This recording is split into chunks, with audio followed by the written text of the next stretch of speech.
Hello guys, ഇന്നൊരു ഉള്ളിവട റെസിപ്പിയാണ് കേട്ടോ. നമ്മളെല്ലാം വീടുകളിൽ സാധാരണ 4 മണി പലഹാരമായിട്ട് ഉണ്ടാക്കുന്ന ഒരു ഐറ്റമാണല്ലോ ഉള്ളിവട. ഞാനിവിടെ എടുത്തിരിക്കുന്നത് 2 ഉള്ളിയാണ്. അതിലേക്ക് ആവശ്യമായിട്ടുള്ള ഇഞ്ചി, കറിവേപ്പില, പച്ചമുളക് എന്നിവ കുനുകുന അരിഞ്ഞതിന് ശേഷം നന്നായിട്ടൊന്ന് ഞെരടുന്നുണ്ട്.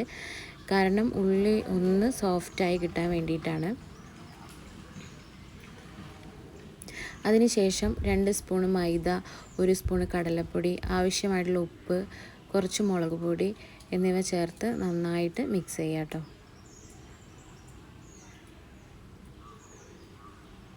അപ്പോൾ നമ്മളെ മാവ് റെഡിയായി. ഇനി ഇങ്ങനെ റൗണ്ട് ഷേപ്പിലാക്കിയിട്ട് നല്ല ചൂടുള്ള എണ്ണയിലേക്ക് ഇട്ട് കൊടുത്താൽ നമ്മളെ ഉള്ളിവട റെഡിയായി.